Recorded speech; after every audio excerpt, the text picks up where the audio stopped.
Hello everyone. In the first two videos, we discussed the Laplace transform and the inverse Laplace transform. In the third video, we discussed property of the Laplace transform. In this video, we will discuss solution of differential equations and its application in system analysis and stability. Okay, we may have electrical system or mechanical system or biological system, and we may model these systems by this differential equation. For example, in the electrical system, x of t could be voltage, y of t, the output could be current. In the mechanical system, x of t could be a force, the output could be displacement, y of t. In the biological system, the input x of t could be sound pressure, that's in the cochlea, and the output will be the displacement of the basilar membrane that will excite the inner hair cells, and action potential will be traveling to the auditory cortex.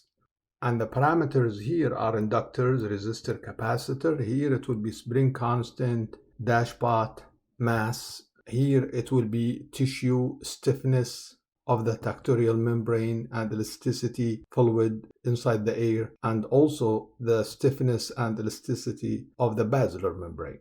So these parameters will determine the order of the system, the numbers here, and also how the system processes the input, x of t. Now, after you model the system, it doesn't matter what type of system. It could be political system, biological, mechanical, anything. So now you have a differential equation that is just math. In previous chapter, we learned how to solve a second order system. It was easy. We just find the characteristic root, the characteristic mode, and then we find the impulse response h of t. We learn how to do convolution, and we find y of t for a specific input x of t. But if the system is complex and it's fourth, fifth, seventh order, it becomes very challenging to solve in the time domain.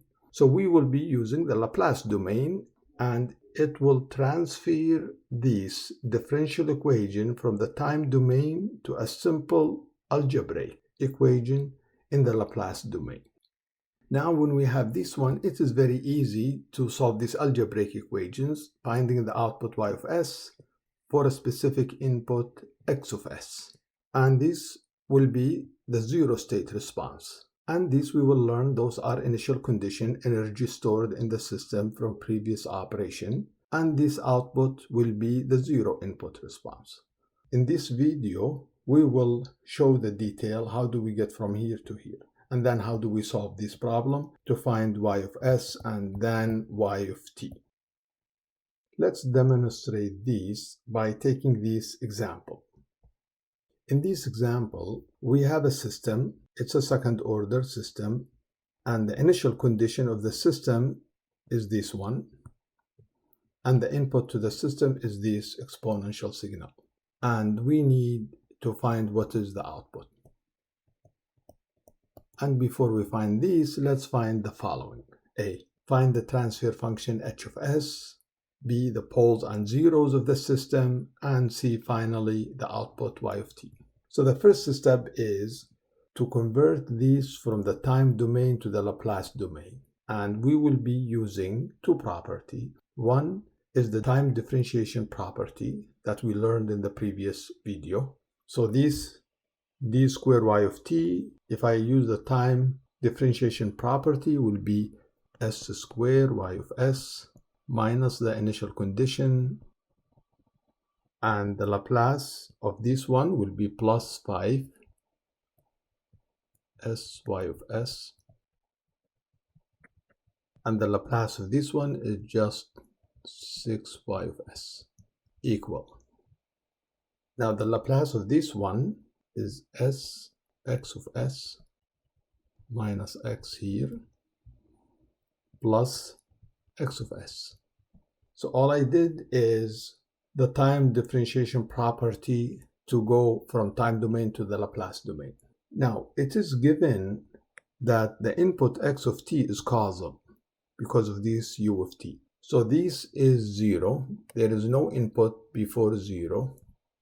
And I will rewrite this equation such that all y of s as one block and everything else as another block. So then y of s here, I have here s squared.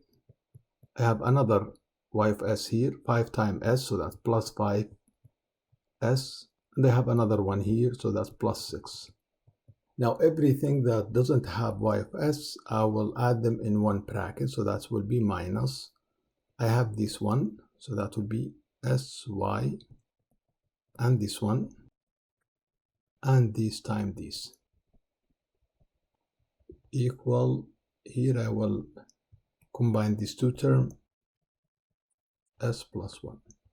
Okay, now if I need to find h of s here, the transfer function of the system, the transfer function of the system has nothing to do with initial conditions. It has to do only with the parameter of the system, because initial condition will always change depending on the previous operation of the system. So to find hs, you set all initial conditions to 0. So then this will be just the following: y of s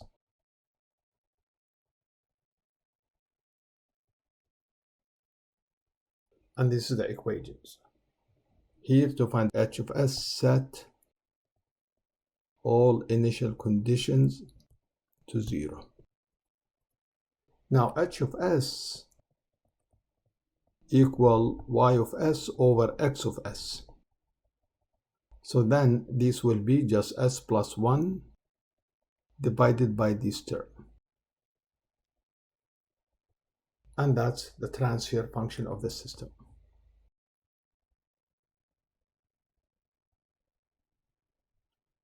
Okay, so now we need to find the poles and zeros of the system. The poles of the systems are all the values of s that make the denominator 0. So I can express h of s as s plus 1, and this would be s plus 3 times s plus 2.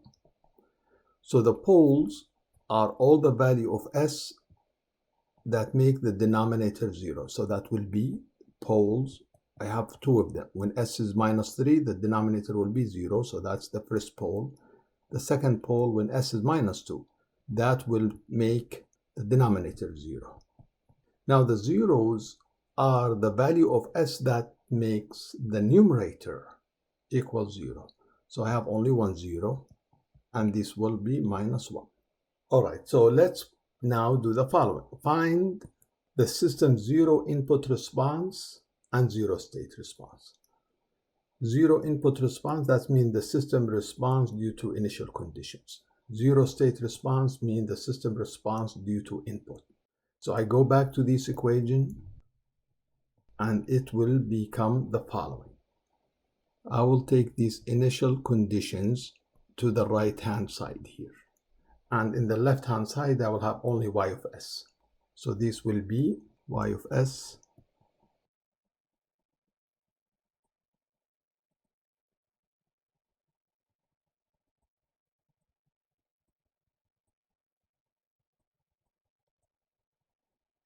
Now I will divide everything by this. So I have only y of s by itself. So this will be y of s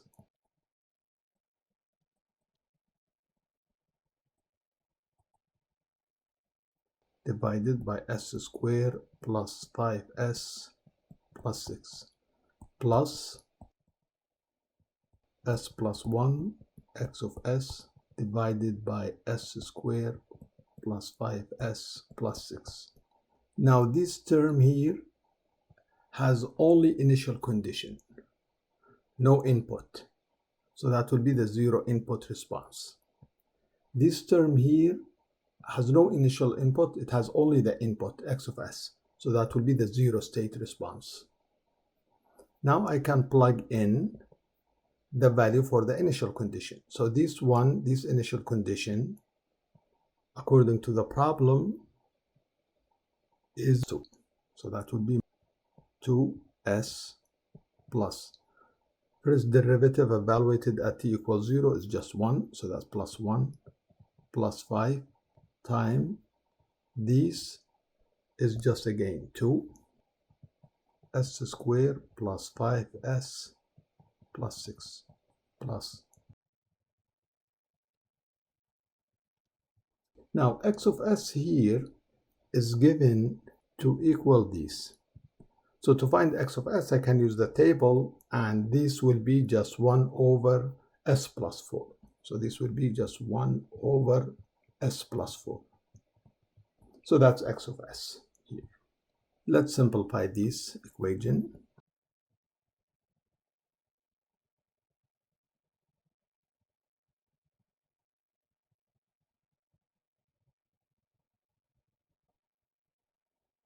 Okay, so this is the zero input response, and this is the zero state response. Now, to find y of t, all I have to do is do what we learned in the previous video, is partial fraction expansion and the table. And I can add this term and this term to simplify my solution. And then I will find the output.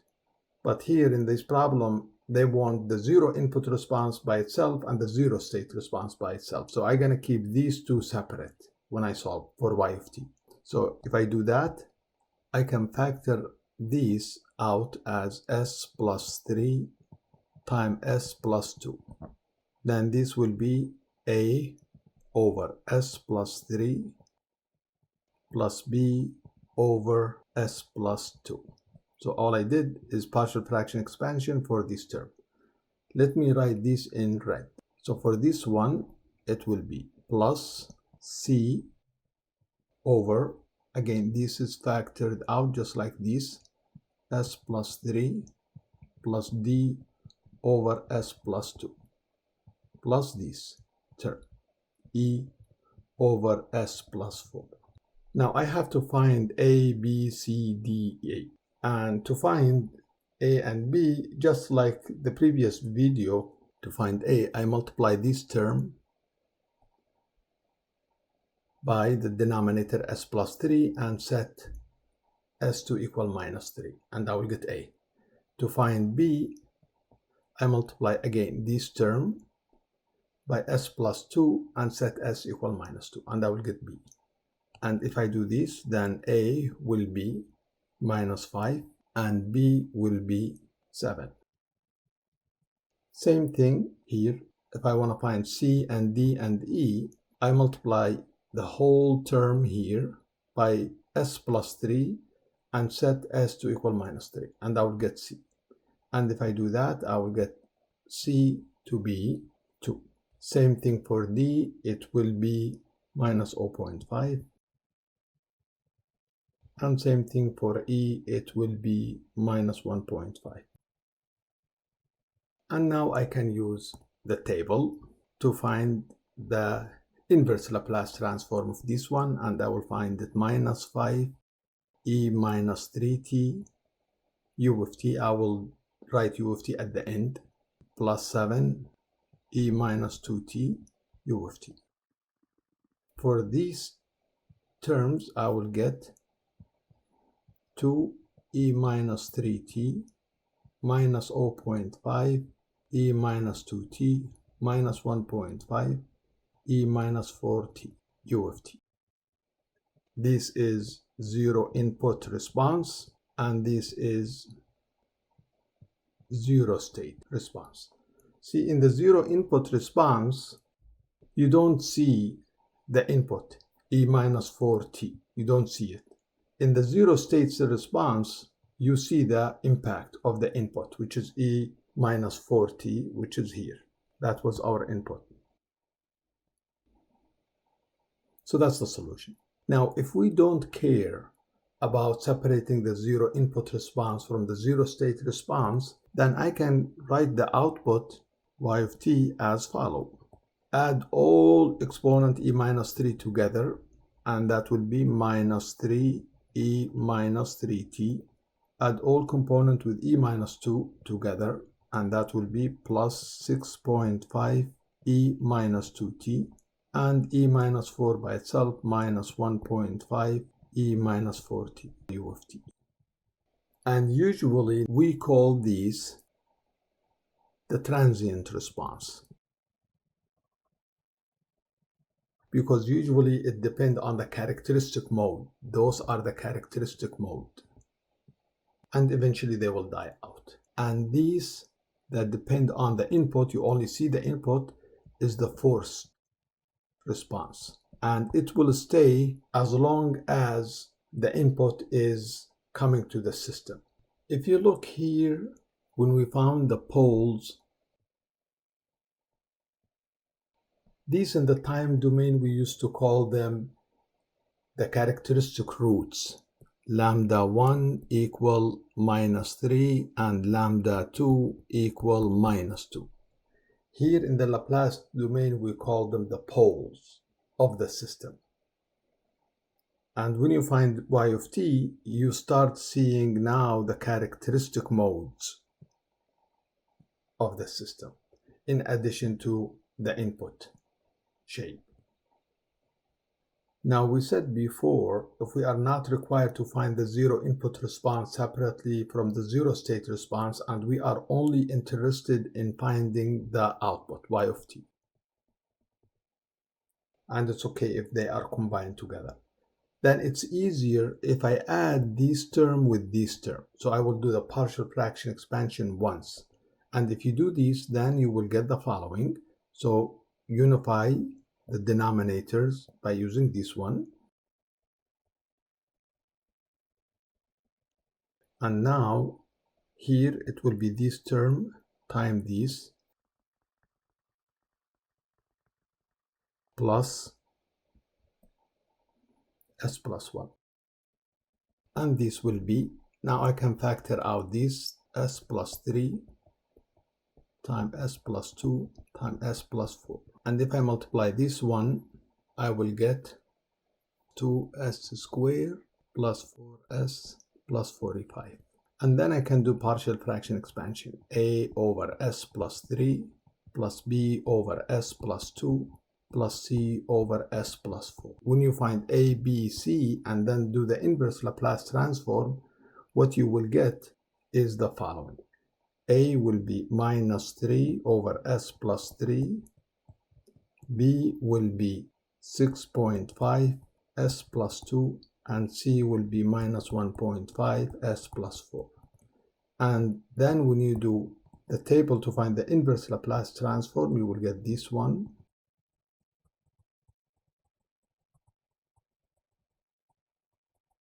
Which is exactly the same as this. Here you just found 3, here you found 5. Okay, the last thing in this video is system stability. Now, we already defined zeros are all the values of s that will make the numerators of h of s 0, and the poles all the values of s that will make the denominators of the transfer function h of s zeros. Now, how do we determine system stability? In the internal stability, we find the poles of the systems. And if they are in the left-hand side of the s-plane, system is stable. If you have one pole in the right-hand plane of the s-plane, then the system is not stable. So for this example, let's find first the poles. This I can write it h of s equal s plus 3, s minus 2, and here I can factor it out, s plus 2 plus j3 times s plus 2 minus j3. So there are two zeros, minus 3, and second zero is 2. And there are three poles. The first pole is at s equal minus 1. The second pole is at minus 2 minus j3. The third pole will be the conjugate, minus 2 plus j3. So if I plot these in the s-plane, this is the real, this is the imaginary. In the time domain, we used to call this the characteristic root, lambda 2. and this we used to call it sigma, and this we call it omega. So if I plot the zeros with a circle, then it will be 1 0 here at -3 and another 0 here at 2. And if I plot the poles with cross, I have one pole at -1, and I have another pole at -2, that's -2, and minus J3, which is this is here. So I have one here. And then I have also the conjugate, which is somewhere here.